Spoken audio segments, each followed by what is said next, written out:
इतने दिनों से मेरे जैसे भूतों की कहानियां देख रहे हो, लेकिन अभी तक सब्सक्राइब नहीं किया। क्यों? इसकी सजा मिलेगी। गाइस, हमारे एनिमेटेड भूतों की सजा से बचो और जल्दी से हमारा चैनल खूनी मंडे सब्सक्राइब करो। और हाँ, बेल आइकन दबाना मत भूलना।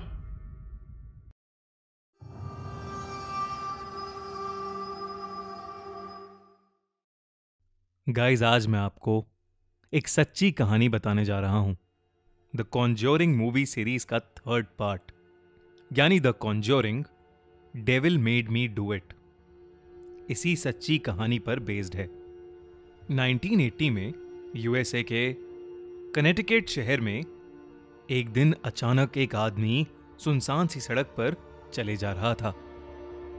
उसी एरिया में एक पुलिस की कार राउंड ले रही थी। पुलिस कार उसके पास आकर रुकी और उसकी हालत देखकर पुलिस वाले ने उससे पूछा कि क्या वो किसी तरह की मुसीबत में है। वो आदमी पलटा और पुलिस वाला उसे देखकर बहुत घबरा गया। वो आदमी खून से लथपथ था। उसने पुलिस को बताया कि शायद उसने किसी का खून कर दिया है। पुलिस वाले ने उसे उसी वक्त अरेस्ट कर लिया। उस आदमी का नाम था अर्नी जॉनसन। अर्नी जॉनसन अपनी फियोंसे डेबी के साथ एक किराए के घर में शिफ्ट हुआ। वो दोनों जल्द ही शादी करने वाले थे और इसलिए ही अपने रहने के लिए एक बड़ा घर चाहते थे। मगर वो दोनों ये नहीं जानते थे कि जिस खुशहाल जिंदगी के सपने वो देख रहे हैं, वो सपने जल्द ही उनके सबसे भयानक सपनों में बदलने वाले थे। घर बड़ा तो था, पर काफी पुराना और गंदा था।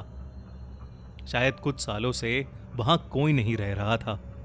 डेबी ने घर की सफाई के लिए अपनी फैमिली से मदद मांगी। अगले ही दिन डेबी के मॉम डैड और उसका 11 साल का भाई डेविड उनके नए किराए के घर में डेबी और अर्नी की मदद करने आ गए। उन सभी ने पूरा दिन लगकर खूब मेहनत से पूरे घर की सफाई कर ली। डेविड को ऊपर वाले कमरे के सभी बेडरूम्स की डस्टिंग करने का काम मिला था। वो सब रूम्स की डस्टिंग कर चुका था और बस अब मास्टर बेडरूम ही बचा था।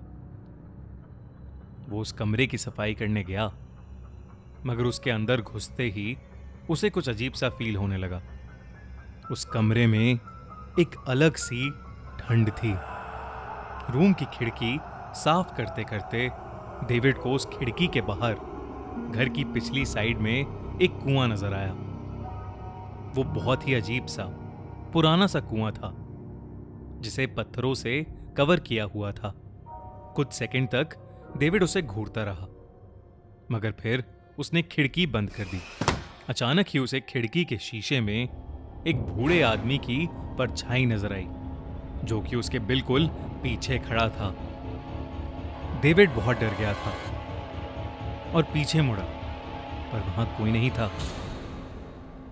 रात में काम खत्म होने के बाद डेबी के मॉम डैड वापस चले गए, मगर डेविड अपनी बहन के साथ कुछ दिन रुकना चाहता था, तो वो उन्हीं के घर रुक गया।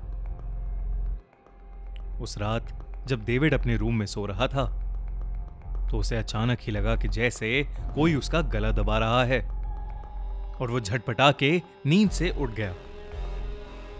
उठते ही उसे एक आवाज आने लगी, जो कि बार बार उसका नाम पुकार रही थी।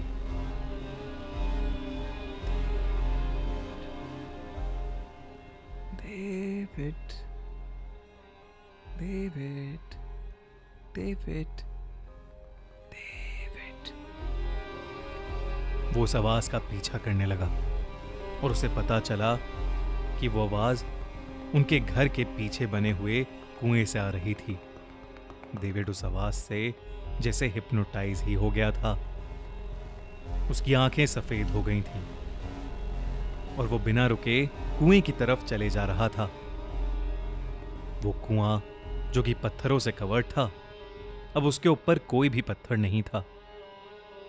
उस कुएं पर पहुंचते ही डेविड वापस होश में आ गया, मगर तब तक बहुत देर हो चुकी थी। डेविड के सामने उस कुएं में से कई भयानक आत्माएं बाहर निकलीं और सीधा डेविड के अंदर घुस गईं। डेविड वहीं गिर के चीखने लगा और उसे दौरे पड़ने लगे। उसकी आंखें कभी सफेद, कभी लाल, तो कभी काली हो रही थीं और उसके मुंह से खून भी निकलने लगा था। उसकी चीख सुनकर डेबी और अर्नी भागते भागते उस कुएं के पास आए और डेविड की हालत देख उसे जल्दी से हॉस्पिटल ले गए। मगर डॉक्टर कुछ बता ही नहीं पा रहा था कि आखिर डेविड को हुआ क्या था। उस दिन के बाद से डेविड बहुत ज्यादा अजीब तरीके से बिहेव करने लगा था। वो तरह तरह की आवाजों में और लैंग्वेजेस में बातें करने लगा था। रात होते ही वो उस कुएं के पास जाकर बैठ जाता और कभी कभी तो वो अर्नी के सामने बैठा हुआ रोमन लैंग्वेज में उसे कुछ ना कुछ बुरा भला बोलता रहता। अर्नी और डेबी समझ गए थे कि डेविड के साथ कुछ बहुत गलत हो रहा है, तो इसलिए उन्होंने पास के चर्च में बात करके एड और लोरैन वॉरेन से कांटेक्ट किया। वॉरेन्स यूएसए के सबसे मशहूर पैरानॉर्मल इन्वेस्टिगेटर्स थे। वॉरेन्स जैसे ही अर्नी और डेबी के घर आए, उन्हें डेविड के पीछे एक बहुत भयानक काला साया दिखा। उनके आते ही डेविड वॉयलेंट हो गया और घर का फर्नीचर उनकी तरफ फेंकने लगा।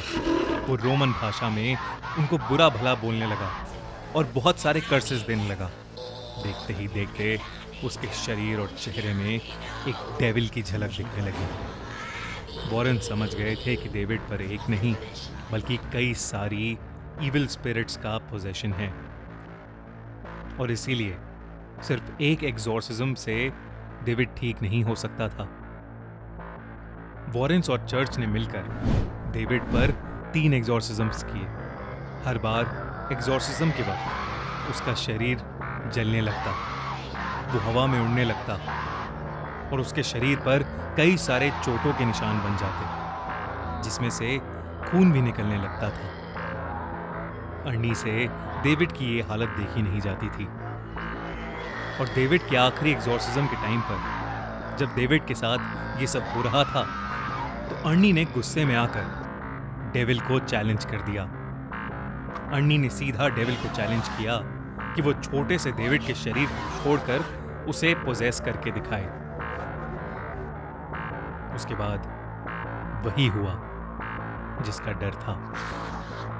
उस डेविल ने सिर्फ अर्नी को पोजेस नहीं किया बल्कि उसके हाथों नन्हे से डेविड को भी मार डाला और पुलिस ने अर्नी को डेविड के मर्डर के लिए अरेस्ट कर लिया।